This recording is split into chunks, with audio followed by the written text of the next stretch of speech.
साहूकार जी, मोनू की बातों में बगावत की बहुत भयानक बू आ रही है। अगर इसे रोका नहीं गया तो यह आग पूरे गांव में फैल जाएगी। एक गांव में मोनू नाम का मेहनती व्यक्ति अपने पिता रामलाल और अपनी माँ के साथ वहां रहता था। एक दिन मोनू अपने पिता रामलाल के साथ खेत में काम कर रहा था कि तभी गांव का गुस्से वाला साहूकार अपने साथी राखा के साथ वहां आ पहुंचा। ए मोनू, मेरी बात कान खोल के सुन। मैं यहाँ दूसरी बार आया हूँ, तीसरी बार नहीं आऊंगा। तेरी भलाई इसी में है कि तू यह खेत खाली कर दे। इस खेत की जो कीमत है वह मैं तुझको दे रहा हूँ, उसको चुपचाप रख ले, वरना तुझे हमारे बारे में तो अच्छे से पता है।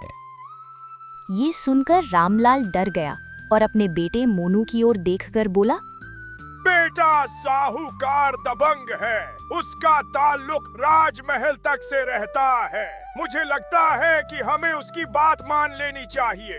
सारा गांव उसके खिलाफ कुछ नहीं बोलता है। हम क्या कर लेंगे बेटा, हमारे पास तो पैसे भी नहीं है।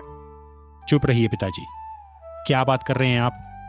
अगर सारा गांव उसके खिलाफ नहीं बोलता तो इसका मतलब ये नहीं है कि ये जो चाहेगा वह करता रहेगा। ये जमीन है जिस पर आपने खेती की, आपके पिताजी ने खेती की। ये हमारी माँ के समान है और हम इसको कौड़ियों के भाव साहूकार को नहीं देने वाले। या तो ये जमीन अपने असली भाव बिकेगी या फिर बिकेगी ही नहीं। इतना कहकर मोनू ने साहूकार की ओर देखा और गरज कर बोला, ए साहूकार, चला जाए यहाँ से। तेरी इन गीदड़ धमकियों से कमजोर लोग डरते होंगे, हम नहीं डरते। ये सुनकर राखा, जो साहूकार का नौकर और चाटुकार था, गुस्से से बोला, अबे ओ, तू क्या खुद को बहुत बड़ा वीर समझता है? तुझे क्या लगता है कि तू बहुत ताकतवर है? रुक जा, अभी बताता हूं तुम्हें कि हम कौन हैं। और अरे ओ राखा, रुक जाओ रुक जाओ, हम एक किसान हैं। किसान धरती का सीना चीर कर अनाज उगाना जानते हैं, तपती दोपहर में हल चलाना जानते हैं।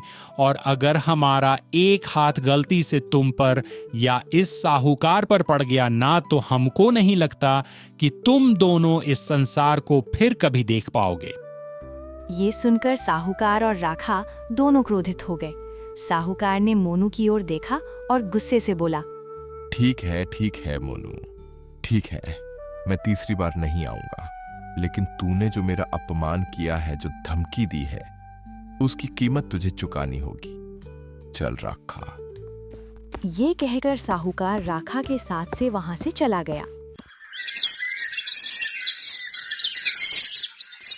कुछ देर बाद मोनू अपने पिता रामलाल के साथ घर लौट आया। घर पर रामलाल के चेहरे पर चिंता देखकर मोनू की माँ ने पूछा, क्या हुआ जी, आपके चेहरे पर चिंता क्यों है? कोई बड़ी बात हुई है?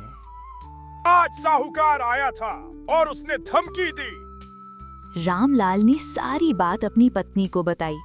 ये सुनकर वो मोनू से बोली, बेटा, यह तूने क्या किया? अगर साहूकार कौड़ियों के दाम खेत मांग रहा है तो दे दो, हम कहीं और चले जाएंगे। मेहनत मजदूरी करके जीवन काट लेंगे। जान से बढ़कर कुछ नहीं होता। मोनू ने गुस्से से अपनी माँ की ओर देखा और बोला, ए अम्मा, हमारी रगों में पानी नहीं, खून बहता है और साहूकार से हमको डर नहीं लगता। और वैसे भी गांव में कोई तो होना चाहिए जो उसके खिलाफ आवाज उठाए। इतना कहकर मोनू घर से बाहर निकल गया। वो कुछ ही दूर चला था कि उसे साहूकार की पुत्री रेखा मिल गई। उसकी सुंदरता की चर्चा दूर दूर तक थी। वो अपने पिता के विपरीत थी और मोनू को मन ही मन पसंद भी करती थी। मोनू, मैंने सुना कि तुमने पिताजी और उनके नौकर राखा को बहुत कुछ सुना दिया खेत में, और वो बहुत गुस्से थे। हाँ रेखा, मैंने उन्हें अपनी जमीन नहीं दी। वह और उसका नौकर राखा वहां से गुस्से में चले गए। बहुत अच्छा किया तुमने। अगर गांव के और लोग भी इतनी हिम्मत करते तो पिताजी का दबदबा इतना ना होता। अत्याचार करने वाला उतना दोषी नहीं होता जितना उसे सहन करने वाला। लेकिन हाँ, मेरे पिताजी खतरनाक है, उनसे होशियार रहना तुमने। उनका अपमान किया है, उसका वो बदला जरूर लेंगे। अरे तुम चिंता ना करो, तुम्हारे पिताजी और उनके गुंडे हमारा कुछ नहीं बिगाड़ सकते। इतना कहकर मोनू वहां से चला गया। रेखा कुछ देर बाद अपनी हवेली लौट आई। हवेली में साहूकार गुस्से से राखा के पास बैठा हुआ था और वो दोनों आपस में बातें कर रहे थे। साहूकार जी, मोनू की बातों में बगावत की बहुत भयानक बू आ रही है। अगर इसे रोका नहीं गया तो यह आग पूरे गांव में फैल जाएगी और आपका दबदबा खत्म हो जाएगा। तभी वहां पर साहूकार की पत्नी शीला आ गई। मेरी समझ में नहीं आता कि अगर मोनू अपना खेत बेचना नहीं चाहता तो आप उसके पीछे क्यों पड़े हुए हैं। मुझे लगता है कि आपको उसे अपने साथ मिला लेना चाहिए। ऐसे बहादुर नौजवान बहुत कम मिलते हैं और वह बहुत ताकतवर भी है। अरे तुम्हें क्या लगता है शीला कि क्या मैंने ऐसा करने की कोशिश नहीं की? लेकिन उस लड़के ने मेरे मुंह पर मना कर दिया और कहा कि वह मेरे जैसे अत्याचारी साहूकार के साथ कभी भी काम नहीं करेगा। वह एक मेहनती किसान है, किसान खेती ही करेगा। लेकिन सारा गांव जानता है कि हमारी पुत्री रेखा मोनू को मन ही मन प्रेम करती है और मोनू भी उसे चाहता है। अरे बकवास बंद करो शीला। कहीं तुम यह नहीं भूल रही कि रेखा हमारी पुत्री से कहीं ज्यादा हमारे लिए हुक्म का मोहरा है, जिसे हम समय आने पर इस्तेमाल करेंगे और उसे कब और कैसे इस्तेमाल करना है मैं सब जानता हूं। मैं रेखा का हाथ उस बगावती किसान को हरगिज नहीं सौंपूंगा। तभी वहां पर रेखा आ गई। पिताजी, अगर मोनू आपको अपना खेत बेचना नहीं चाहता तो आप उसके पीछे मत पड़िए। पूरे गांव में केवल वही तो अच्छा इंसान है और मेहनती भी। मुझे पता है रेखा, तुम ऐसा क्यों कर रही हो, लेकिन मेरी भी एक बात कान खोलकर सुन लो। अगर तुम्हारे मन में मोनू बसा हुआ है तो उसे निकाल कर फेंक दो, क्योंकि मैं तुम्हारा विवाह उससे तो हरगिज नहीं होने दूंगा। मैं भूल नहीं सकता कि तुम एक साहूकार की बेटी हो और वो एक मामूली किसान, वो भी तुम्हारे पिता का दुश्मन किसान। जाओ अपने कमरे में जाओ चुपचाप, और हाँ, उसे अपने मन से हमेशा हमेशा के लिए निकाल दो। रेखा चुपचाप अपने कमरे में चली गई। कमरे में जाकर रेखा गहरी सोच में डूब गई। सारा गांव तो जानता है कि मैं मोनू को पसंद करती हूँ। शायद मोनू को भी पता है, लेकिन मैंने कभी अपने प्रेम का इजहार नहीं किया। मुझे अब प्रेम का इजहार कर देना चाहिए। अगर मोनू भी मुझसे प्रेम करता है तो मैं दावे से कह सकती हूँ कि वो इतना बहादुर है कि पिताजी की आंखों के सामने ही मेरी मांग में सिंदूर भरकर मुझे ब्याह कर ले जाएगा। उधर साहूकार गुस्से से अपनी हवेली से बाहर आ गया। हाँ राखा, बहुत हो गया। आज रात मोनू अपने खेत में रुकेगा, क्योंकि उसकी फसल अब पक चुकी है और जंगली जानवरों का खतरा है। तू एक काम कर, अपने 2-3 आदमियों को भेज और मोनू को रास्ते से हटवा दे। गांव में ये खबर फैला देना कि जंगली जानवरों ने मोनू को मार डाला। इस तरह से सांप भी मर जाएगा और लाठी भी नहीं टूटेगी। मोनू की उपजाऊ जमीन मेरी हो जाएगी और गांव के नौजवान जो मेरे खिलाफ सिर उठाने की सोच रहे हैं, उनकी सोच भी खत्म हो जाएगी। क्या दिमाग चलाया है साहूकार जी, बहुत ही बढ़िया फैसला है। यह निर्णय तो मैं कहता हूं आपको बहुत पहले ही ले लेना चाहिए था। आप चिंता मत करिए, आज ही रात मैं मोनू को रास्ते से हटवाने का इंतजाम कर दूंगा और वह आज के बाद दिखाई नहीं देगा। साहूकार ने गुस्से से देखा। शाम का वक्त हो चुका था। खेत के बीचों बीच मोनू अकेला बैठा हुआ था। हवा में एक बेचैनी सी घुली हुई थी।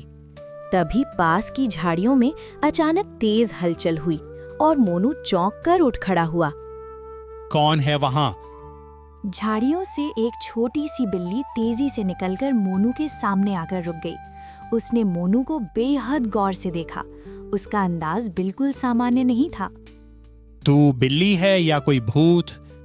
मैं तुम्हें चेतावनी देने आई हूँ। तुम्हारी जान खतरे में है। तुम्हें यहाँ से चले जाना चाहिए। मोनू के चेहरे पर आश्चर्य और संशय एक साथ उभर आया। अरे तू इंसानी आवाज में कैसे बोल सकती है? अरे बिल्ली के भेष में कहीं तू कोई चुड़ैल या पेशाचिनी तो नहीं? मुझे बिल्ली नहीं, बिल्ली रानी कहो। मैं तुम्हारी जान बचा रही हूँ और तुम मुझ पर शक कर रहे हो। मैं तुझ पर भरोसा कैसे करूं? बिल्ली कभी इंसानी भाषा नहीं बोलती।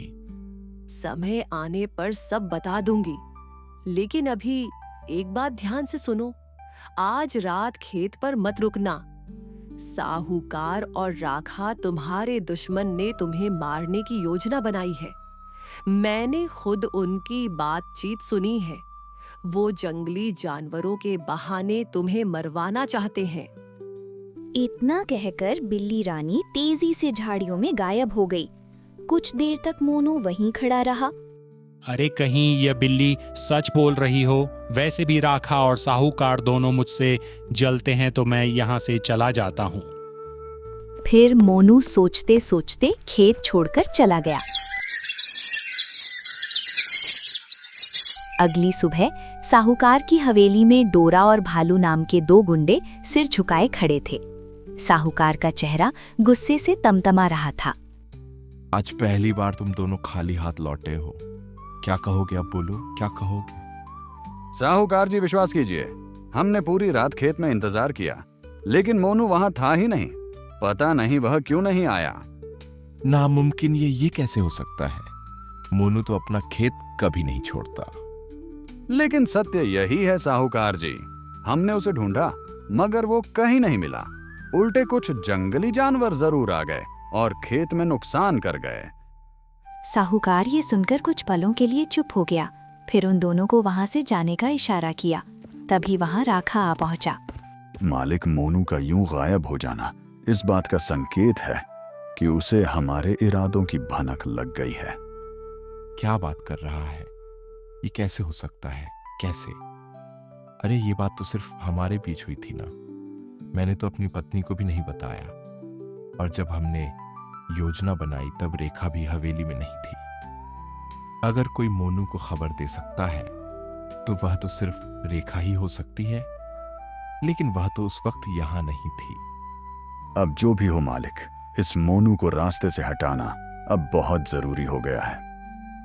साहूकार की आंखों में एक गहरा संकल्प भर आया। अगली सुबह जब मोनू खेत पहुंचा तो वो चौंक गया, क्योंकि फिर वही बिल्ली सामने आकर खड़ी हो गई। हाँ, कल तुम बिल्कुल सही बोल रही थी। साहूकार के गुंडे लाठी डंडे लेकर हमारे खेत में आए थे हमको मारने। हम छुपकर उन्हें अपनी आंखों से देख रहे थे। अब यह तुम बताओ कि तुम हो कौन? तुम्हें अगर मेरे बारे में जानना है तो यहाँ से कुछ दूर उस पीपल के वृक्ष के पास जाओ, जहाँ एक साधु महाराज रहते हैं। उनसे कहना कि एक बिल्ली ने एक किसान की जान बचाई है, और फिर सारी घटना उन्हें बताना। साधु जो कहे वही करना। इतना कहकर बिल्ली बड़ी फुर्ती से वहां से चली गई। मोनू की समझ में कुछ नहीं आया, लेकिन कुछ देर बाद वो खुद से बोला, जो भी हो, इस बिल्ली के बारे में जानना बहुत जरूरी है। इसने हमारी जान बचाई है, नहीं तो कल रात तो हम मारे गए होते। मुझे बिल्ली के राज के बारे में पता करने के लिए तो उसे बाबा के पास तो जाना ही होगा। ये कहकर वो चल पड़ा उस स्थान की ओर जहाँ पीपल का वृक्ष था। वहाँ साधु महाराज बैठे थे। कौन हो तुम?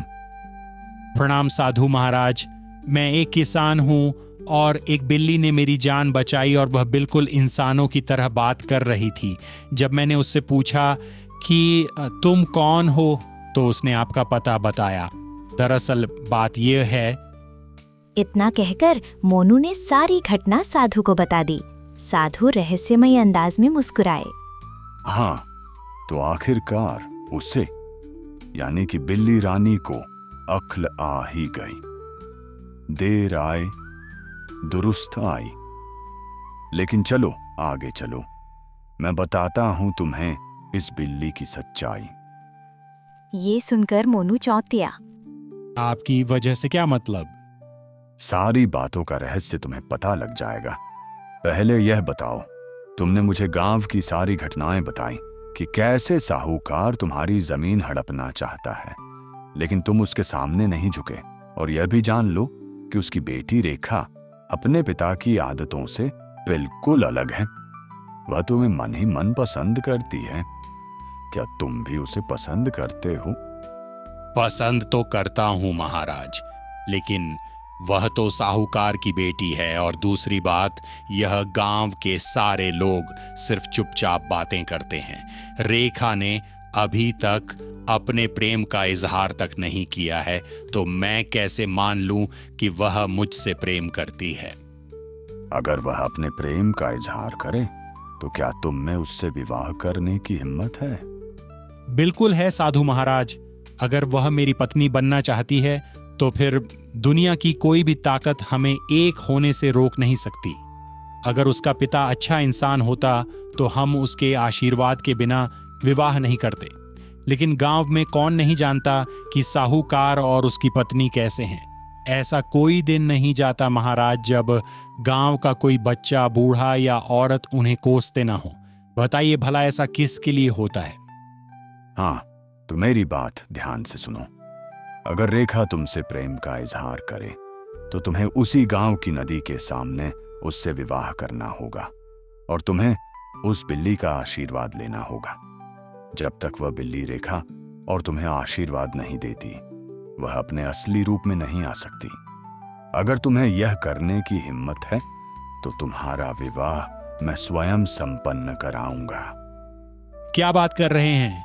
अगर रेखा हमसे प्रेम का इजहार करती है तो मैं तो जरूर उससे विवाह करूंगा, और जब ऐसा होगा ना तो हम स्वयं आपको बुलाने आएंगे साधु महाराज, और आपको अपने साथ गांव की नदी में ले चलेंगे। इतना बोलकर मोनू वहां से चला गया। मोनू जैसे ही अपने गांव पहुंचा, तभी गांव का मुखिया उसे मिल गया। मोनू, अरे भाई कहाँ थे? हम तुमको कब से ढूंढ रहे हैं। तुम रात को घर भी नहीं आए और तुम्हारे माता पिता बहुत परेशान हैं। क्या हो गया? ये सुनकर मोनू तुरंत अपने माता पिता के पास पहुंचा। उसे देखते ही उसके पिता बोल पड़े, मोनू, देखो बेटा, मुझको पता है कि तुम रात में अपने खेत में नहीं थे।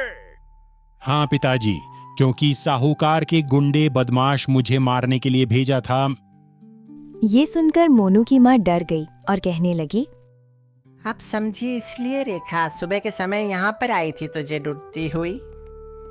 ये सुनकर मोनू चौंक गया और तुरंत घर से बाहर निकल पड़ा। कुछ ही दूर गया था कि रेखा उसे मिल गई। मोनू, वर्षों से मेरे मन में एक बात दबी हुई थी। मुझे तुम्हारी बहादुरी देखकर बहुत अच्छा लगता है। न जाने क्यों तुम मुझे किसान नहीं बल्कि एक राजा जैसे लगते हो। मोनू, मैं अपने पिता और माँ के साथ नहीं रहना चाहती। मैं तुमसे प्रेम करती हूँ और विवाह करना चाहती हूँ। क्या तुम मुझसे विवाह करोगे?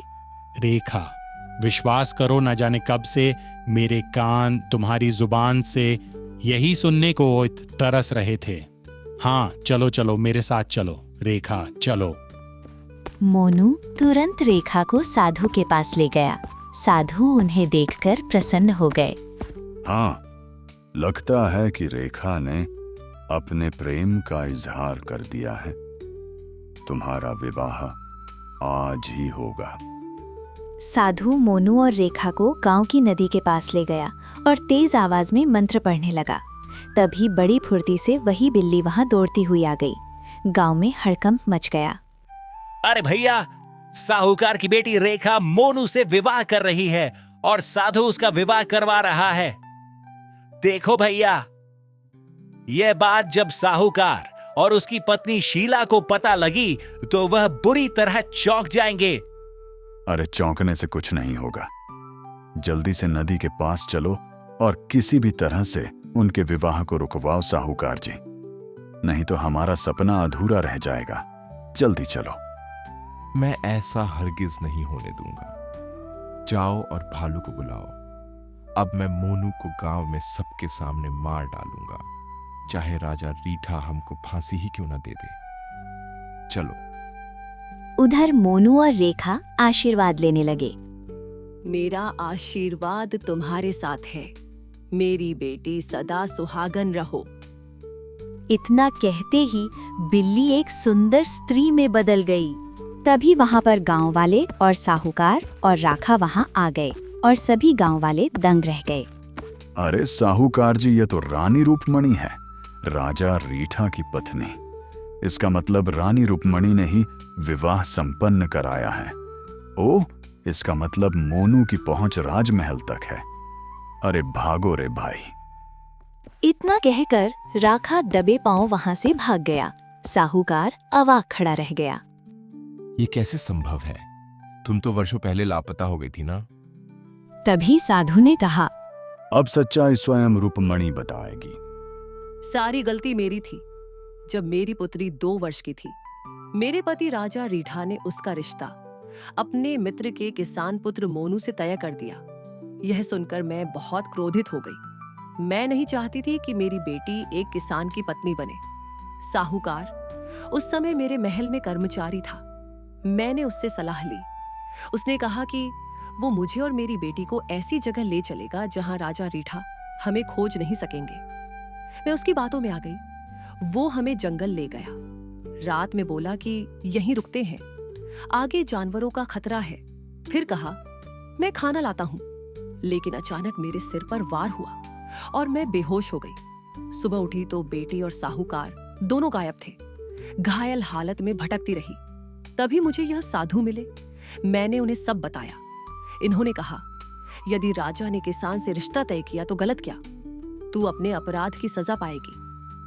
और साधु महाराज ने मुझे बिल्ली बना दिया और कहा, जब तू बिल्ली के रूप में अपनी बेटी का विवाह खुशी से किसान के बेटे से करेगी और आशीर्वाद देगी, तभी तेरा श्राप मिटेगा। और उसके बाद मैं बेहोश हो गई।